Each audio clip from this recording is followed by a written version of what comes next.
On Mother's Day, it's time to celebrate the women who raised us, the women who raise our kids. But we also need to acknowledge her challenges, not the least of which is balancing all of her responsibilities. Numerous studies indicate many women are struggling with the pressure to work and the rising cost of childcare, among other things.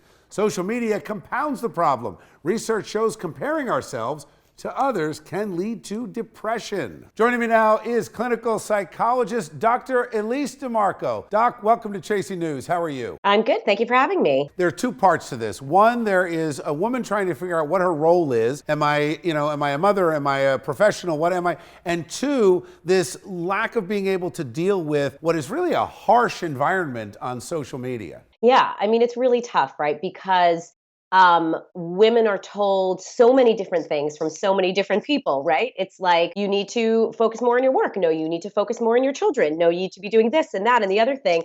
And, people on social media are not shy about asserting their own opinions. So you get moms who are getting a barrage of messages from all sides of the spectrum. They're barraged by all of it and don't know what to make of it, other than to feel very much judged. Is there a fairness issue out there that ought to be addressed? That, you've got plenty of studies and evidence that will say some women, a lot of women, go back to work too soon. For some women, the return to work is actually really, really great for their mental health.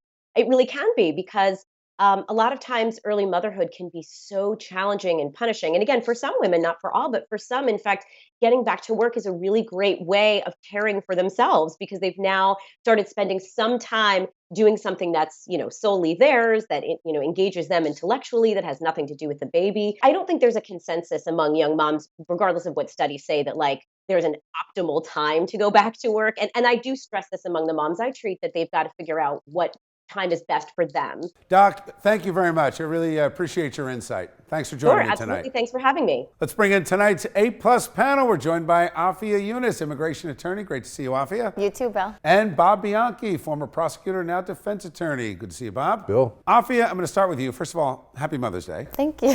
What is your thought on this, the viciousness on social media, that people are judged and, are they even being real? Well, it can go the other way too. I used to be part of a group, it was like Moms for Moms, and I know everyone who was a part of it left because it was so judgmental. Judgmental in what way? Well, you're not making homemade baby food. You're buying the baby food from the store, or you go to work. So there's like an invisible wall between working moms and stay-at-home moms that's already there. And then there's an invisible wall between moms who buy like Johnson's & Johnson's and mom who are making, churning the soap at home. And so it's too much toxicity. Bob, for all of these leading female politicians we have, where is the conversation about female politicians talking about the value of moms? We don't hear it. We hear about professionals. We hear about we can do what a man can do. All these, we hear all that. We never hear of the value of motherhood. Yeah, Bill, I found this when I was prosecutor. I had probably more of my staff were women than men, and they were like in a really difficult spot. I could hear them talking in these dialogues that if they were lawyers, many of them, and went through a very high level of education, and they wanted to be professionals, but by the same token, they were being torn because some of them just wanted to be stay-at-home moms, but they felt like they wasted all their time in school and professionally. And I really appreciated the doctor saying that there's no consensus.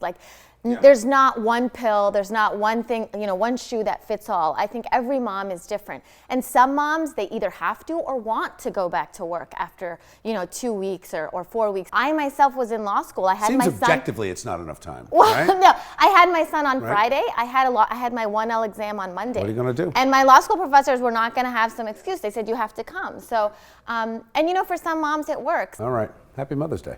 Thanks, guys.